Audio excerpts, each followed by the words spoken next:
अस्सलाम वालेकुम dear students. आज हम एप्लीकेशंस ऑफ लैग्रेंजियन इक्वेशन के बारे में बात करेंगे। लास्ट लेक्चर में हमने लैग्रेंजियन इक्वेशन के बारे में पढ़ा था कि लैग्रेंजियन इक्वेशन क्या होती है।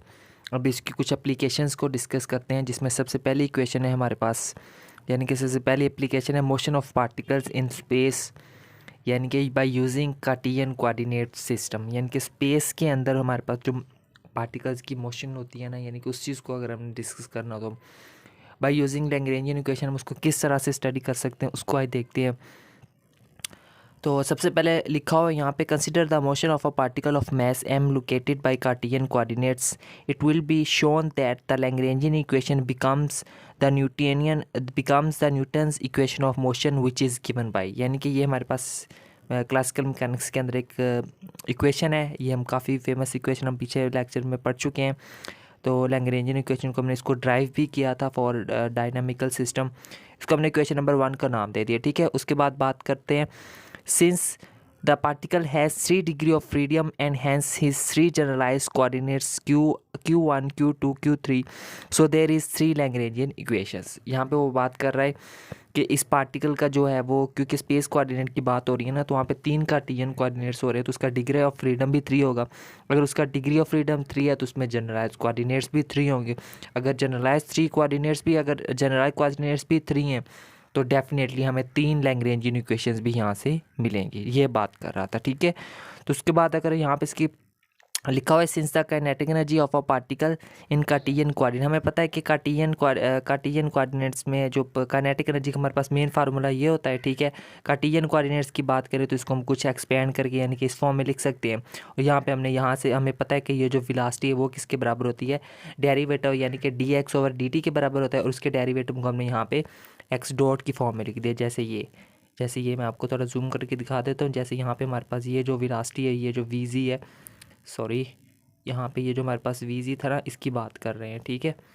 तो जस्ट वेट अ सेकेंड, ये चीज़ ठीक है। तो जैसे यहाँ पे देखिए ये है ना हमारे पास, देखिए वी एक्स स्क्वायर आ रहा है, तो जब वी वेलोसिटी को हमने किससे रिप्लेस कर देना है, उसके डेरिवेटिव यानी कि x/t से, यानी कि dx/dt के बराबर होते हैं ना वेलोसिटी, तो वो उस डेरिवेटिव को हमने डॉट की फॉर्म में यहाँ पे उसको इस फॉर्म में लिख दिया, ठीक है। तो इस तरह से ये हमने स्टेप किया और यहीं से हमने 1/2m को हमने कॉमन लेके लिखा हुआ। इसको हमने कहते हैं कि ये हमारे पास इक्वेशन नंबर 2 है। ठीक हो गया स्टूडेंट्स। तो नेक्स्ट देखते हैं, obviously the generalized force needed are F X, F Y and F Z, यानी कि तो हमें 3 तरह की फोर्सेस रिक्वायर्ड रहेंगी तीनों कार्टेशियन कोऑर्डिनेट्स के लिए।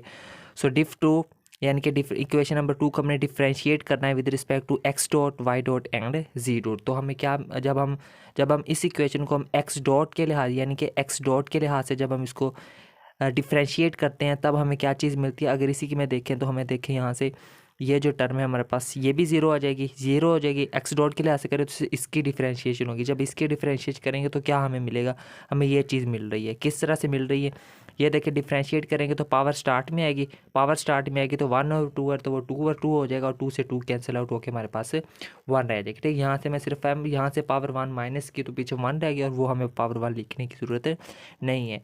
तो इस फैक्टर को जब हमें डिफ्रेंशिएट किया एक्स डॉट के लिहाज से, तो हमें पीछे क्या मिला, एम एक्स डॉट। सिमिलरली जब हम इसको वाई डॉट के लिहाज से डिफ्रेंशिएट करेंगे तो ये ज़ीरो, सिर्फ इसको सॉल्व करेंगे सेम मेथड के साथ, तो यहाँ से हमें क्या मिल जाएगा, हमें मिल जाएगा एम वाई डॉट। इसी तरह सिमिलरली हमें यहाँ पे एम जेड डॉट भी मिल जाएगा, ठीक है स्टूडेंट। सो नेक्स्ट बात करते हैं, since the potential energy of the particle at a point X Y Z in space is given by. अब हम पोटेंशियल एनर्जी की बात करें तो हमारे पास इस चीज़ के बराबर होती है, इसको हमने इक्वेशन नंबर 3 का नाम दे दिया। अब हमें पता है कि जो एल है, यानी कि जो लैग्रेंजियन फंक्शन एल है, ये किस चीज़ के बराबर होता है, टी माइनस वी के बराबर होता है। टी क्या है, काइनेटिक एनर्जी, उसकी वैल्यू हमारे पास इक्वेशन नंबर 2 में मौजूद है। पोटेंशियल एनर्जी यानी कि वी हमारे पास, पोटेंशियल एनर्जी की वैल्यू हमारे पास इक्वेशन नंबर 3 में मौजूद, उनकी जगह पर इनकी वैल्यूज पुट कर ली, इसको हमने इक्वेशन नंबर 4 का नाम दे दिया है, ठीक हो गया। नेक्स्ट देखते हैं, since the Lagrangian equation for a conservative field के लिए हमारे पास लैग्रेंजियन इक्वेशन की ये फॉर्म होती है, ठीक है, हमें पता है। और यहाँ पे ये जो क्यू आई डॉट है या फिर जो क्यू जे है, इसको हम किससे रिप्लेस कर देंगे, एक्स से रिप्लेस कर देंगे, ठीक है। एक्स से रिप्लेस करेंगे तो हमारे पास ये इक्वेशन बनेगी, इसको हमने इक्वेशन नंबर 5 का नाम दे दिया। उसके बाद अब डिफ्रेंशिएट 4, जो इक्वेशन नंबर 4 हमें मिली हुई है ऊपर ये वाली, ठीक है। इस इक्वेशन को अब हमने डिफ्रेंशिएट करना है एक्स डॉट के लिहाज से। जब हम इसको एक्स डॉट के लिहाज से डिफ्रेंशिएट करेंगे तो डेफिनेटली ये फंक्शन जीरो हो जाएगा, ये भी जीरो हो जाएगा, ये भी सारा जीरो हो जाएगा, सिर्फ हमारे पास ये फंक्शन रहेगा। तो ये फंक्शन हमारे पास किस चीज़ के बराबर आएगा, एम एक्स डॉट। किस तरह से ये पावर शुरू में आएगी, जब तो वो 2 हो जाएगा, वो कैंसिल आउट हो जाएगा, ठीक है। ये हमने अभी थोड़ी देर पहले भी डिस्कस किया है।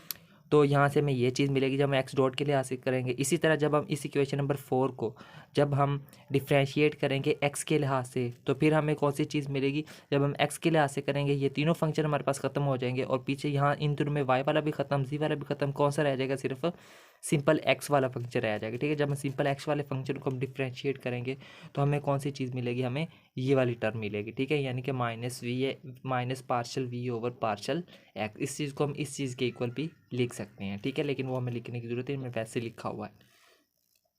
नेक्स्ट अगर बात करें तो लिखा है put these two values in equation number 5। Equation number 5 हमारे पास ये वाली मौजूद है। हमने क्या करना है, यहाँ से हमें किसकी वैल्यू मिली है, partial L x, partial L over L, partial x dot की वैल्यू मिली है और इसकी वैल्यू मिली। इनकी जगह पे हमने इन दोनों को यहाँ पे पुट कर देना है, ठीक है स्टूडेंट। यानी कि हमने क्या करना है, ये जो फैक्टर है इसकी जगह पे हमने इसकी ये वैल्यू पुट कर देनी है और इस फैक्टर की जगह पे हमने इसकी ये वाली वैल्यू पुट कर देनी है, ठीक है। तो यहाँ से पुट करेंगे तो हमें ये चीज़ मिलेगी, ठीक है। अब यहाँ से देखिए ये माइनस माइनस दोनों मिलकर क्या हो जाएंगे, प्लस हो जाएंगे, प्लस हो गए। जब इस फैक्टर को उधर शिफ्ट करेंगे तो जाकर क्या हो जाएगा, हमारे पास माइनस हो जाएगा। अब हमें पता है कि minus partial we over partial D x किसके बराबर होता है, एफ एक्स के बराबर होता है, ठीक है। तो यहाँ से हमें क्या मिला, अब ये जो डी ओवर डी टी है इसको हम डॉट फॉर्म में लिखेंगे तो यहाँ पे हमारे पास डबल डॉट आ जाएंगे, तो ये आ गया हमारे पास डबल डॉट। और ये जो फैक्टर था इसकी जगह पे हमने क्या लिख दिया, एफ एक्स लिख दिया, ठीक है स्टूडेंट। तो ये हमने इसकी जगह पे एफ एक्स लिख दिया और ये हमें मिल गई इक्वेशन नंबर ए।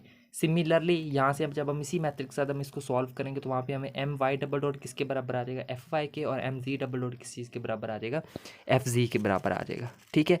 तो इससे तरह से नेक्स्ट हमें क्या मिलेगा, हैंस ये हमने स्टार्ट में देखा था, हमें ये वाली इक्वेशन उनकी जगह पे हमने ये वाली वैल्यूज़ पुट कर दी, तो यही वो हमारे पास फोर्स है जो कि हमने फाइंड करनी थी। यानी कि these are the equations of motions in Cartesian coordinates. Clear है स्टूडेंट्स। तो बस इतना सा हमारा ये फर्स्ट एप्लीकेशन थी जिनको हमने स्टेप वाइज बिल्कुल नीट एंड क्लीन फॉर्म में हमने इसको नोट किया और यहाँ से आप इसके स्क्रीनशॉट भी ले सकते हैं।